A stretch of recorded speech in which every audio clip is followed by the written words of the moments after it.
Hello friends, Hell Broke Lucy here. This is a video that I really don't like to make, I don't want to make, but I'm doing it to get some benefit out of it.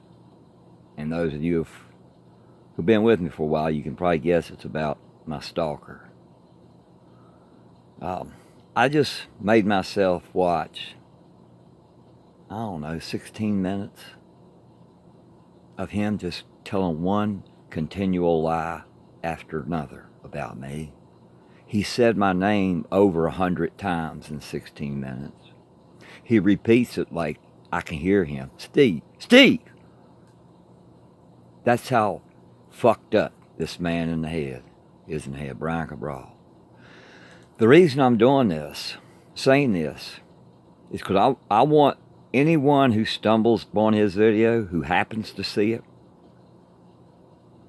and maybe he plants a seed in your mind that I'm somehow like he says. That I'm homeless. I don't help anybody. My family don't love me. I mean, lie after lie after lie.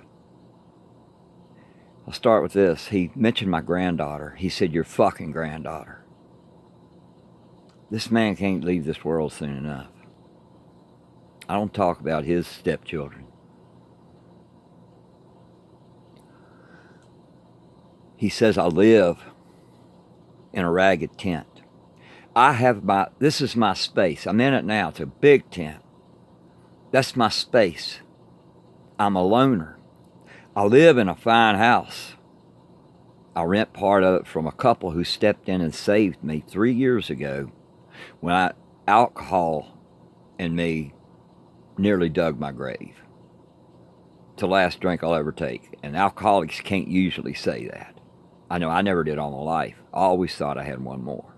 And the drunk didn't last long because my body's so wore down from it. I've gone many years sober, 10, 12. And when I fuck up and drink, it don't take long for me to hit my bottom. Well, this couple stepped in. Shortly after I got here, I got disability. And I got the answer for disability back in 4 weeks. Everybody I've talked to, it blew their mind. That's how obviously wrecked my back was. My doctor sent 11 different images. I got a personal note written by a man in Social Security says, I admire you for your strength. How you're able to walk right now is beyond. And he was a doctor. We would be surprised. We would be a bit surprised if you can't walk. I never heard of anybody else get anything like that. I don't fucking lie. He calls me a liar. If I tell a mistake, it's not an untruth. I never say anything to deceive anyone. Never. When I grew out of always having to have a girlfriend other than the relationship I was in, that required lies. Alcohol required lies. Focused only for the reason of covering my ass, not to hurt anybody, not to make anybody think anything good about me. But I lied about women. And I'd lie about my last drink. And that ate at me because I was born with an honest streak in me. The times I've told an intentional untruth has ripped me inside. It just ripped me up. You can't go on public as well as I do. With people that have grown up with me, that know me, you cannot go on public and survive lying.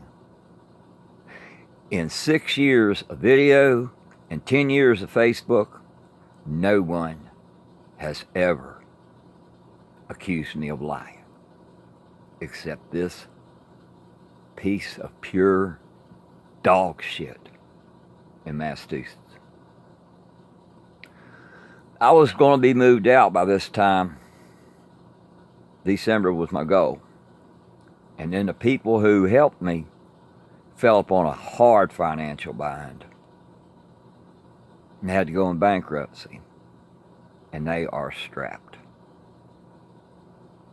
And until the employment situation can change for one of them, they need my help. Well, he saved my life. So now I financially help them above the rent that I pay every month. And it feels good to return such a favor. Me and them clash. I mean, we're opposites. If we can get along most of the time, like we do, anybody can get along. They're conservative Christian.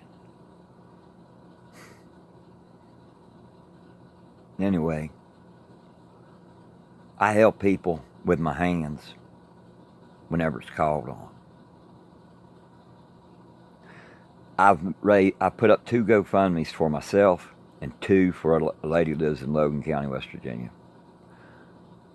The last one I put up was when I come out of the hospital with COPD. I needed some medical supplies that my insurance wouldn't cover. This lying piece of shit, somehow he comes up with a lie that I spent GoFundMe money to buy a telephone. I ain't bought a telephone in over a year. I figured out how to delete all the data. He watches every word I say. Everything that I say either gets etched in his memory or he writes it down. 6 years, people. Now, what I'm hoping is that this will work for me the same as I spoke of in an earlier video, how putting a curse on somebody works for a witch. That means they're removed from their mind. The last thing I remember about the person is that they are no longer alive. Well, I'm hoping to do this, to lay down these facts of my life. He knows my cousin that I re-met after 45 years in West Virginia. And we lived together for a year, and he's big, and he's strong. He's a fucking bully. He was such a hero to me when I was a child. 4 or 5 years older. For a 3-year-old kid, I remember him when I was 3. We hadn't seen each other since 1967 when his father died of alcoholism. Died at the age of 45.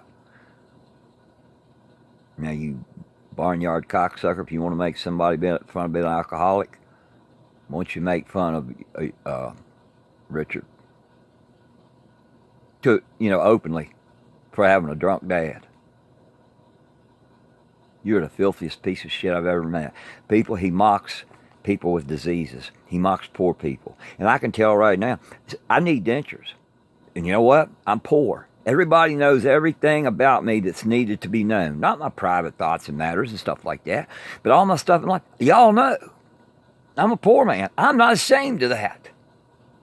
I use my experience in this to encourage people around me who are also poor. It's taught me how to be good with money very good.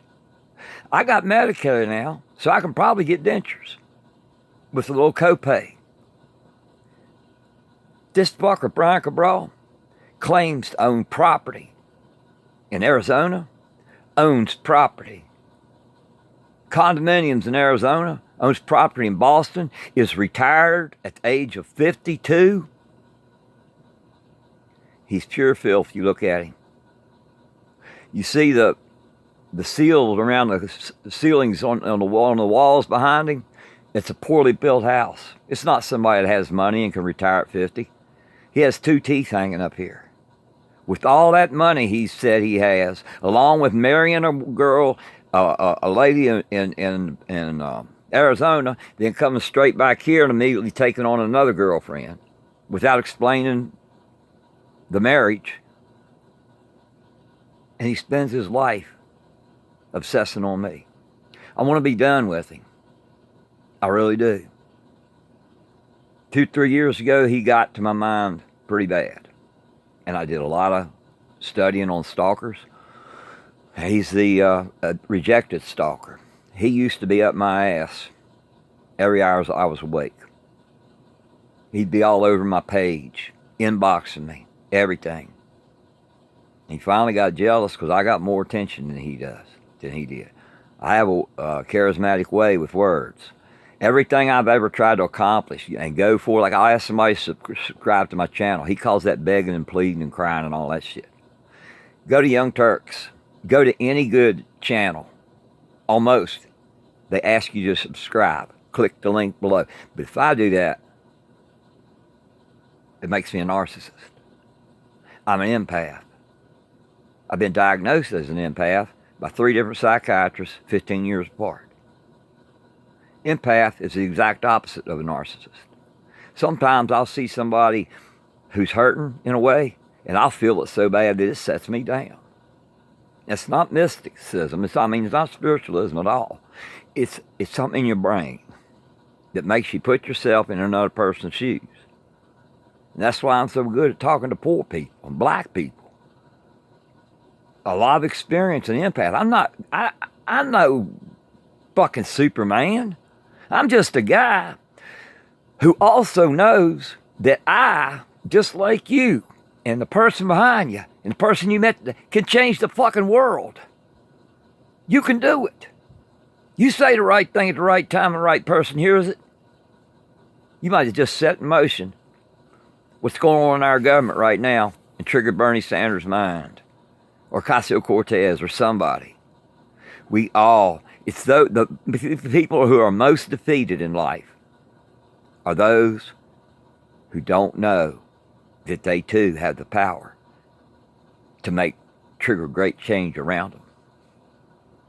I've done it, and it's a wonderful feeling. It makes me feel like my life is worthwhile. I used to be so enraged. Y'all remember that. Now I bring peace wherever I go, and I can watch peace start coming into the room or into the conversation. I get insulted on here.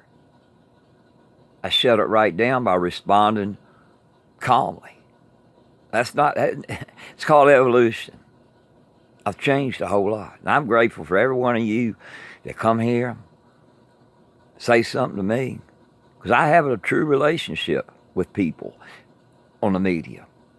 It works for me. I don't like crowds. And a lot of people I know on Facebook, I grew up with. You can't be public. What happens when you go public and lie all the time? You get known to be... He compares me to Donald Trump. You're called... You're what Donald Trump is. He lies constantly and he gets called out on it constantly. I've never been accused of lying except by this piece of shit. I just had to do this, folks. Forgive me if you think it's weakness. I don't think it is. I hope it helps me. I'll be back with another subject later. You know I will.